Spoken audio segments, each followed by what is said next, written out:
I think, at least my thought process was we needed transparency and accountability.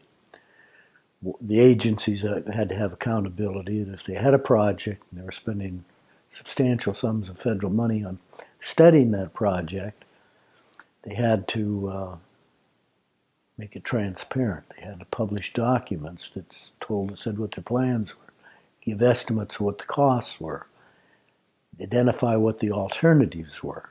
And basically, Dreyfus and I, when we were drafting NEPA, we were looking for a model. Well, it was obvious to Dreyfus what the model was, and the model was the Corps of Engineers and the Bureau of Reclamation. They couldn't do a water resource project unless they had a feasibility study. And a feasibility study for a major project would be six shelf feet of documents in some substantial detail. So he knew that cold because he'd been in the Corps of Engineers and been in the Bureau of Reclamation. And he was a PhD engineer focusing on natural resources, but primarily on water.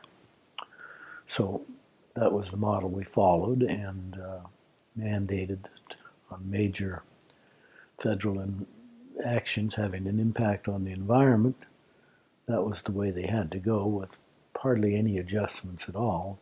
More reference to environment and dry land than water, but that worked, and it worked for water and worked here.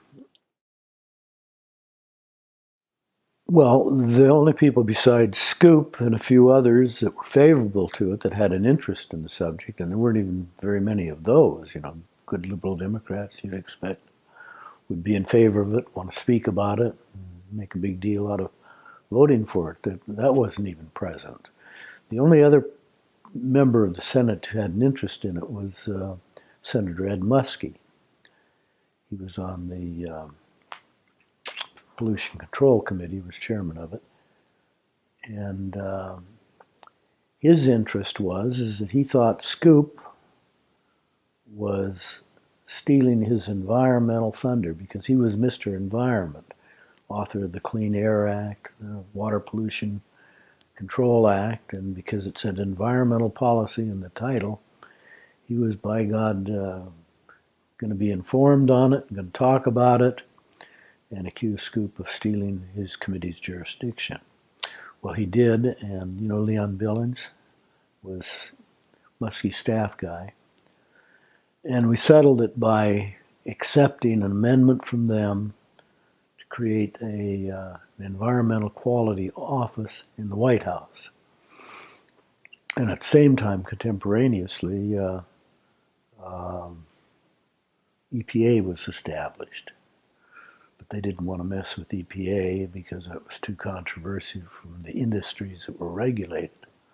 So we gave them an office that we knew would never be funded, nobody would ever be hired to be head of that office because it was just flat out duplicated. But it let Ed Muskie have a press release that he had done this great thing.